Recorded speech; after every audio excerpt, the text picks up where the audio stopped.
भगवान ने भक्त के लिए बनाया रसोइया। बहुत समय पहले की बात है। एक आलसी लेकिन भोला भाला युवक सुमन रहता था। दिन भर कोई काम नहीं करता, बस खाता ही रहता और सोए रहता। घर वालों ने कहा कि चलो निकलो यहाँ से। घर के लोगों ने घर से निकाल दिया। वह घर से निकलकर यूं ही भटकते हुए एक आश्रम पहुंचा। वहां उसने देखा कि एक गुरुजी हैं और उनके शिष्य कोई काम वाम नहीं करते, बस मंदिर की पूजा पाठ करते हैं। उसने मन में सोचा कि यह बढ़िया है, कोई काम धाम तो करना नहीं है, सिर्फ पूजा पाठ ही करना होगा। गुरुजी के पास जाकर पूछा, क्या मैं यहाँ रह सकता हूँ? गुरुजी बोले, हाँ हाँ, क्यों नहीं, लेकिन मैं कोई काम नहीं कर सकता। गुरुजी बोले, कोई काम नहीं करना है, सिर्फ पूजा पाठ करना है। सुमन बोला, ठीक है, वह तो मैं कर लूँगा। अब सुमन महाराज के आश्रम में रहने लगा और कोई काम ना कोई धाम, बस सारा दिन खाते रहो और प्रभु के गुण गाते रहो। महीना भर हो गया। एक दिन एकादशी आई। उसने रसोई में जाकर देखा कि खाने की कोई तैयारी ही नहीं है। उसने गुरुजी से पूछा कि आज खाना नहीं बनेगा क्या? गुरुजी ने कहा, नहीं, आज तो एकादशी है, तुम्हारा भी उपवास है। उसने कहा, नहीं, अगर हमने उपवास कर लिया तो कल का दिन नहीं देख पाएंगे। हम नहीं कर सकते भाई उपवास, हमें तो भूख लगती है। आपने पहले क्यों नहीं बताया? गुरुजी ने कहा, ठीक है, तुम ना करो उपवास, पर खाना भी तुम्हारे लिए और कोई नहीं बनाएगा, तुम खुद जाकर बनाओ।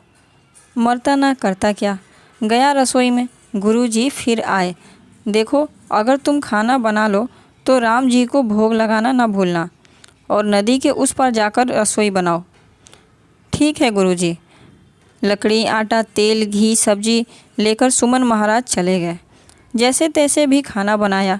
खाने लगा तो याद आया कि गुरुजी ने तो कहा था राम जी को भोग लगाना है।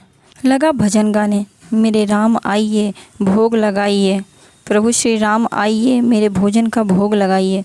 कोई न आया तो वह बेचैन हो गया कि यहाँ तो भोग लग रही है और राम जी आ भी नहीं रहे हैं। भोला मानस जानता नहीं था कि प्रभु साक्षात तो आएंगे नहीं, पर गुरुजी की बात भी तो माननी जरूरी है। फिर उसने कहा, देखो प्रभु श्री राम, मैं समझ गया कि आप क्यों नहीं आ रहे हैं।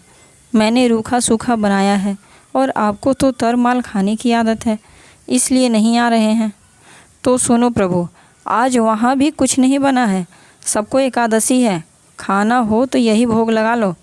श्री राम अपने भक्त की सरलता पर बड़े मुस्कुराए और माता सीता के साथ प्रकट हो गए। भक्त असमंजस में पड़ गया। गुरुजी ने तो कहा था कि सिर्फ श्री राम जी आएंगे, पर यहाँ तो माता सीता भी आ गई हैं और मैंने तो भोजन बस 2 लोगों के लिए ही बनाया था। चलो कोई बात नहीं, आज इन्हें ही खिला देते हैं। बोला, प्रभु मैं तो भूखा ही रह गया, लेकिन आप दोनों को देखकर बड़ा अच्छा लग रहा है। लेकिन अगली एकादशी पर ऐसा मत कीजिएगा, पहले बता देना कि कितने जन आ रहे हो, और हाँ, थोड़ा जल्दी आना।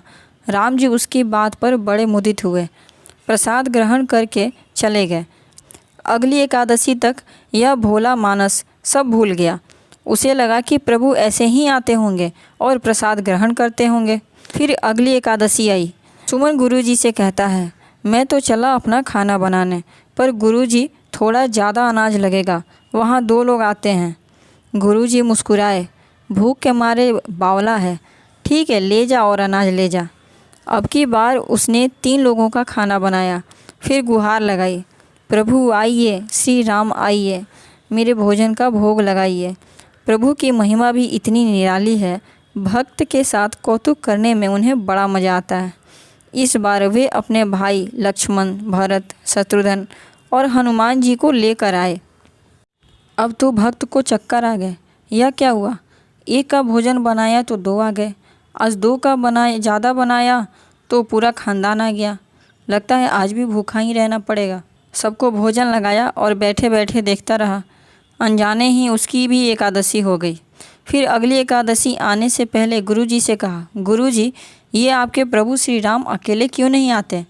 हर बार कितने सारे लोग ले आते हैं, इस बार अनाज ज़्यादा देना। गुरुजी को लगा कहीं यह अनाज बेचता तो नहीं है, देखना पड़ेगा। भंडार में कहा, इसे जितना अनाज चाहिए दे दो, और छुपकर उसे देखने चल पड़े। इस बार सुमन ने सोचा खाना पहले नहीं बनाऊंगा, पता नहीं कितने लोग आ जाएं। पहले बुला लेता हूँ, फिर बनाता हूँ। फिर टेर लगाइए, प्रभु राम आइए, श्री राम आइए, माता सीता साथ लाइए, भोजन का भोग लगाइए। सारा राम दरबार मौजूद। इस बार तो हनुमान जी भी साथ आए हैं, लेकिन यह क्या, प्रसाद तो तैयार ही नहीं है। भक्त ठहरा भोला भाला, बोला प्रभु इस बार मैंने खाना नहीं बनाया। प्रभु ने पूछा क्यों? बोला मुझे तो मिलेगा ही नहीं, फिर क्या फ़ायदा बनाने का, आप ही बना लो और खुद ही खा लो। राम जी मुस्कुराए, सीता माता भी गदगद हो गई उसके मासूम जवाब से। लक्ष्मण जी बोले क्या करें प्रभु? प्रभु बोले भक्त की इच्छा है तो पूरी ही करनी पड़ेगी, चलो लग जाओ काम में। लक्ष्मण जी ने लकड़ी उठाई, माता सीता आटा सानने लगे। भक्त एक तरफ बैठकर देखता रहा। माता सीता रसोई बना रही थी तो कई ऋषि मुनि और यक्ष गंधर्व प्रसाद लेने आ गए। इधर गुरुजी ने देखा कि खाना तो बना नहीं। भक्त एक कोने में बैठा है। पूछा बेटा क्या बात है, खाना क्यों नहीं बनाया? बोला अच्छा किया गुरुजी आप आ गए, देखिए कितने सारे लोग आते हैं प्रभु के साथ। गुरुजी बोले मुझे तो कुछ नहीं दिख रहा तुम्हारे और अनाज के सिवा।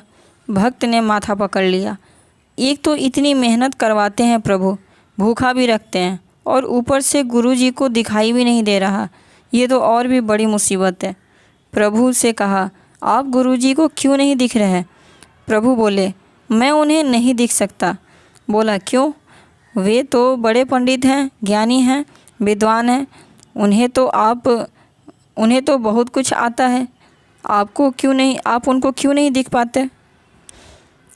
प्रभु बोले माना कि उनको सब कुछ आता है, पर वे सरल नहीं हैं तुम्हारी तरह, इसलिए उनको नहीं दिख सकता मैं। सुमन ने गुरुजी से कहा गुरुजी प्रभु कह रहे हैं आप सरल नहीं हैं, इसलिए आपको वे नहीं दिखेंगे।